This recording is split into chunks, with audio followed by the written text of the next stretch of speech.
दोस्तों, एक लड़की जिसकी उम्र 22 साल के आसपास है, उसकी मुलाकात अपने से 20 साल बड़े शख्स रविंद्र कुमार से होती है। रविंद्र कुमार जिसकी उम्र लगभग 42 साल के आसपास है। रविंद्र कुमार और ये जो रीना संधू थी, इसकी मुलाकात होती है। उसके बाद में ये दोनों एक दूसरे से मोहब्बत करने लग जाते हैं। मोहब्बत इस कदर बढ़ती है कि अब ये दोनों एक दूसरे से शादी करने का फैसला कर लेते हैं और ये शादी करते भी हैं। शादी करने के बाद में अपनी ज़िंदगी बेहतरीन तरीके से बिता रहे थे। शादी के कुछ साल गुजरते हैं, लेकिन उसके बाद में इनकी ज़िंदगी के अंदर कुछ इतना ज़्यादा भयानक होता है कि उसके बाद में आप लोग को वो सारे नाम याद आ जाएंगे जो इस समय इंटरनेट पर सुर्खियां बने हुए हैं अपनी काली करतूतों की वजह से। दोस्तों, मेरा नाम है शाबेज मलिक और आप लोग देख रहे हैं हिंदी डॉक्यूमेंट्री। दरअसल ये रीना संधू जो थी, इसकी उम्र 22 साल के आसपास थी। इसकी मुलाकात अपने से 20 साल बड़े जो शख्स होता है रविंद्र कुमार, उससे उत्तराखंड के हरिद्वार के अंदर होती है। दोनों के बीच में दोस्ती होती है और दोस्ती प्यार में बदल जाता है। उसके बाद में ये दोनों शादी करने का फैसला करते हैं। शादी करने के बाद में जो रविंद्र कुमार थे, उनका एक घर मुरादाबाद के अंदर भी था और उसके बाद में ये मुरादाबाद घर वाले घर में अपनी पत्नी जो थी नई नई इन्होंने जो बनाई थी रीना संधू, उसको रख देते हैं। हालांकि जो रविंद्र कुमार थे ये पहले से शादीशुदा थे, लेकिन इनकी पहली वाली पत्नी की वजह से इनके बीच में कुछ अनबन चल रही थी और इसी वजह से इन्होंने जो रीना संधू थी इसके साथ में ये शादी की थी। दरअसल जो रविंद्र कुमार थे ये पेशे से एक बिजनेसमैन थे, जिसकी वजह से इन्होंने दिल्ली में चूंकि ये रहा करते थे और दिल्ली से लेकर मुरादाबाद तक इन्होंने बहुत सारी प्रॉपर्टीज़ खरीद रखी थी। जो मुरादाबाद वाला घर इन्होंने अपनी नई वाली पत्नी रीना संधू को गिफ्ट में दिया था, उसकी कीमत ही लगभग 3 करोड़ रुपए के आसपास थी और इनकी प्रॉपर्टी जितनी भी थी वो सारी की सारी प्रॉपर्टीज़ की कीमत करोड़ों में थी और इनका बिजनेस भी बहुत अच्छा चल रहा था। लेकिन दोस्तों, उसके बाद में एक तारीख आ जाती है साल 2025 और इस साल 2025 में ये जो रविंद्र कुमार होते हैं बिजनेस के सिलसिले में एक चेक लगाते हैं और इनका एक जो चेक होता है जिसकी कीमत लगभग 18 लाख रुपए के आसपास होती है, वो चेक बाउंस हो जाता है। मामला कोर्ट में पहुंचता है और जहां से इनको 6 महीने की सज़ा भी सुनाई जाती है।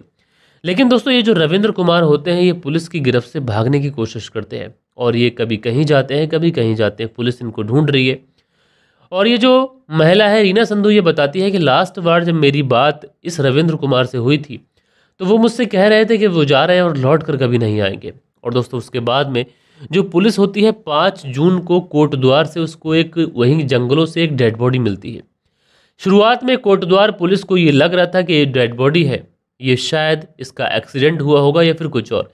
लेकिन जब पोस्टमार्टम कराया जाता है तो पता ये चलता है कि ये जो डेड बॉडी थी दरअसल इसका कोई एक्सीडेंट नहीं हुआ था, बल्कि इसका तो मर्डर हुआ है किसी तेज धारदार हथियार से। अब जब पुलिस को ये पता चलता है कि इसका तो मर्डर हुआ है तो उसके बाद में पुलिस अब ये पता करने की कोशिश करती है कि ये मरने वाला शख्स कौन है। थोड़ी ही बहुत जानकारी पुलिस जब जुटाती है तो थोड़ी ही बहुत मुशक्कत के बाद में पुलिस को पता चलता है कि इस व्यक्ति का नाम रविंद्र कुमार है। उसके बाद में पुलिस रविंद्र कुमार की फैमिली वालों और रविंद्र कुमार की जो पत्नी रीना थी जो मुरादाबाद में रहा करती थी, इन सबको इस बारे में इत्तला देती है।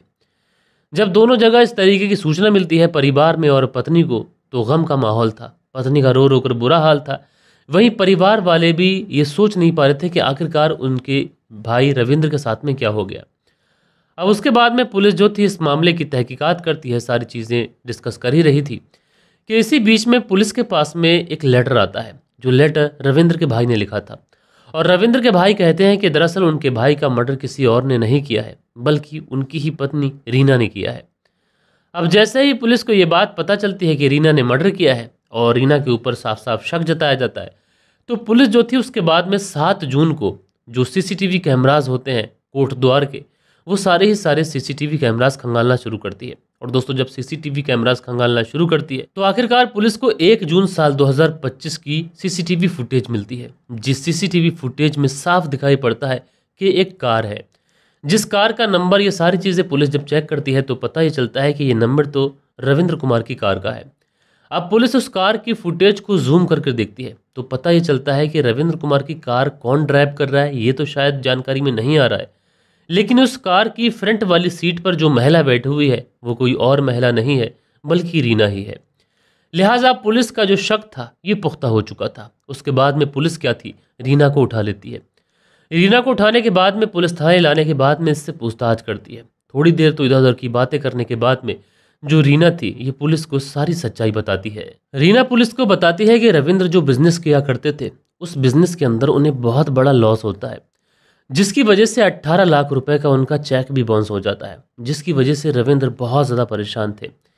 इसलिए रविंद्र ये मुरादाबाद वाला जो घर था इस घर को बेच देना चाहते थे और इसी घर से जो पैसे मिलते उसी पैसों से वो अपना कर्ज उतारना चाहते थे। इस घर की कीमत तकरीबन 3 करोड़ रुपए के आसपास थी। लेकिन रीना जो थी वो इस घर को बेचने के खिलाफ थी और वो इस घर को बेचना नहीं चाहती थी, क्योंकि रीना के पास में महज यही प्रॉपर्टी थी और 3 करोड़ रुपए के आसपास की ये प्रॉपर्टी, 3 करोड़ रुपए के आसपास का ये आलीशान घर, रीना के लिए इस घर में रहना ही काफ़ी बड़ी बात थी। जाहिर सी बात थी, रीना जो थी वो इस घर को लेकर काफ़ी ज़्यादा एक्साइटेड भी थी और इस घर को वो अपनी मिल्कियत भी समझ चुकी थी, क्योंकि ये घर उसके नाम में कर दिया गया था। वहीं दूसरी तरफ जो रविंद्र थे वो इस घर को बेचना चाहते थे, लेकिन रीना चाहती थी कि यह प्रॉपर्टी उसी के नाम में रहे, क्योंकि रीना रविंद्र से 20 साल छोटी थी और जाहिर सी बात है कि ये जो शादी की गई थी ये प्रॉपर्टी को देखकर ही की गई थी। लेकिन दोस्तों, इतनी छोटी सी बात पर कोई इतनी बेरहमी से कत्ल कर देगा, ये बात कहीं ना कहीं पुलिस के गले से नीचे नहीं उतरती है। लेकिन इस पूरी कहानी के अंदर एक दूसरा एंगल भी था। दूसरे वाले एंगल के हिसाब से रीना पुलिस को बताती है कि उसने इसी घर के अंदर एक थेरेपी सेंटर खोल रखा था और ये जो थेरेपी सेंटर खोला था उसके हिसाब से इसके पास में एक क्लाइंट आया करता था जिसका नाम था परितोष कुमार। और ये जो परितोष कुमार था ये रीना से उम्र में लगभग 3 साल छोटा था। धीरे धीरे परितोष के साथ में रीना की नज़दीकियाँ बढ़ती हैं, क्योंकि काम के सिलसिले में हमेशा रविंद्र कुमार घर से बाहर ही रहा करते थे, इसलिए रीना अब परितोष के नज़दीक जा चुकी थी। दोनों नज़दीक भी जाते हैं और उसी थेरेपी सेंटर के अंदर ये दोनों एक दूसरे के साथ में इंटीमेट भी होते हैं। दोनों हम बिस्तर होते हैं, उसके बाद में इनकी नज़दीकियाँ बहुत ज़्यादा बढ़ जाती हैं। धीरे धीरे अब जो रीना थी ये परितोष के प्यार में पागल हो चुकी थी। यानी एक तरफ उसका पति जिसकी उम्र 56 साल के आसपास थी, दूसरी तरफ रीना खुद इंसिडेंट के समय उसकी उम्र लगभग 35 साल के आसपास थी, और तीसरी तरफ उसका 2 साल या फिर 3 साल छोटा प्रेमी जिसका नाम परितोष था। अब दोस्तों, धीरे धीरे वक्त ऐसे ही गुजरता रहता है और इसके बारे में रविंद्र को कानो कान खबर नहीं चलती है। इधर रविंद्र का चेक भी बाउंस हो जाता है, जिसकी वजह से वो और ज़्यादा परेशान था और जिसकी वजह से वो घर बहुत कम ही रुक रहा था। जब वो घर कम रुक रहा था तो इसी बीच में रीना को अपने प्रेमी परितोष के साथ में समय बिताने का और ज़्यादा मौका मिल चुका था। वो और ज़्यादा उसके साथ में इंटीमेट हो सकती थी। धीरे धीरे वक्त गुजरता गया। उसके बाद में रीना जो थी वो एक दिन परितोष से कहती है कि हम दोनों शादी कर लेते हैं, लेकिन परितोष शादी से इनकार कर देता है। वो कहता है कि जैसे सब कुछ चल रहा है ऐसे ही चलने दीजिए। लेकिन रीना कहती है कि मैं अगर तुमसे शादी कर लूँगी तो उसके बाद में जो रविंद्र की सारी प्रॉपर्टी है वो सारी की सारी प्रॉपर्टी मेरी हो जाएगी। इस घर को हम लोग बेच देंगे। इस घर की कीमत ही लगभग 3 करोड़ रुपए के आसपास है। अब जैसे ही ये बात परितोष सुनता है तो एकदम से पूरी बात के लिए तैयार हो जाता है। उसके बाद में प्लानिंग होती है 31 मई साल 2025 को। जो रीना होती है अपने पति रविंद्र कुमार से कहती है कि उसका एक क्लाइंट है, जिस क्लाइंट का नाम है परितोष कुमार। उसका घर भी काफ़ी ज़्यादा सुनसान इलाके में है और वो हमें पार्टी भी देना चाहता है, और अगर उसका घर ठीक हुआ तो वहाँ पर तुम थोड़े दिनों के लिए स्टे भी कर सकते हो। तो ये बात सुनकर रविंद्र कुमार जो होता है वो तैयार हो जाता है। उसके बाद में 31 मई साल 2025 को रविंद्र कुमार, उसकी पत्नी रीना और उसके बाद में ये लोग पहुंच जाते हैं परितोष के घर पे, जो कि यूपी की नगीना वाली जगह पर था। वहां पर पहुंचते हैं, बाकायदा पार्टी होती है। पार्टी होने के बाद में रविंद्र कुमार को काफ़ी ज़्यादा शराब पिलाई जाती है। जब वो शराब के नशे में धुत हो जाता है और शराब के नशे में जब वो बेड पर लेट जाता है तो उसी समय जो परितोष होता है और साथ के साथ जो रीना होती है ये फावड़े से उसके ऊपर हमला करते हैं और उसके बाद में उसकी हत्या कर देते हैं। लेकिन अब बारी थी डेड बॉडी को ठिकाने लगाने की। तो यहाँ पर रीना कहती है कि दरअसल मैं उत्तराखंड के पहाड़ों से बहुत अच्छे से वाकिफ़ हूँ, और अगर हम उत्तराखंड के पहाड़ों से डेड बॉडी को कहीं खाई में या फिर कहीं जंगल में फेंक देंगे तो ना डेड बॉडी को पुलिस रिकवर कर पाएगी और उस डेड बॉडी को कोई जानवर खा लेगा, और उसके बाद में ये केस जो है वो हमेशा की तरह क्लोज हो जाएगा। और एक बड़ी प्लानिंग इन्होंने पहले ही कर रखी थी, क्योंकि रीना पुलिस से ये कहेगी कि जो उसका पति रविंद्र कुमार है ये चेक की वजह से उधर उधर पहले ही भागा फिर रहा है और मुझसे कहकर भी गया था कि वो अब कभी लौट कर नहीं आएगा और शायद वो कहीं चला गया है। यही इसकी प्लानिंग थी। लेकिन दोस्तों, उसके बाद में सबसे पहले ये डेड बॉडी को रामनगर में फेंकना चाहते हैं, लेकिन रामनगर में इन्हें इस बात का मौका ही नहीं मिलता है। उसके बाद में ये लोग पहुंच जाते हैं कोट द्वार, और कोट द्वार में भी ये इसी तरीके से डेड बॉडी फेंकना चाहते थे, क्योंकि कोट द्वार में भी सेम तरीके की ही पहाड़ है। अब वहाँ पर डेड बॉडी को फेंका जाता है। लेकिन दोस्तों, कहा जाता है कि इंसान क्राइम चाहे कितनी ही सतर्क होकर करे, क्राइम क्राइम होता है। आखिरकार ये डेड बॉडी पुलिस को बरामद हुई। उसके बाद में इस पूरे केस का खुलासा हुआ। लेकिन दोस्तों, इस कहानी के अंदर आप लोग एक चीज़ बहुत अच्छे से नोटिस कर सकते हैं कि इनकी शादी को 10 से 12 साल का समय गुजर चुका था, क्योंकि जिस समय रीना ने शादी की थी उस समय उसकी उम्र लगभग, आप समझ सकते हैं कि 22 साल के आसपास थी, और साल 2011 में उसने शादी की थी, और उसके बाद में अब साल 2025 आ चुका था। यानी 10 से 15 साल शादी को गुजर चुके थे, और मन में चोर हो तो शादी के 10 से 15 साल पुराने बंधन को भी तोड़ा जा सकता है।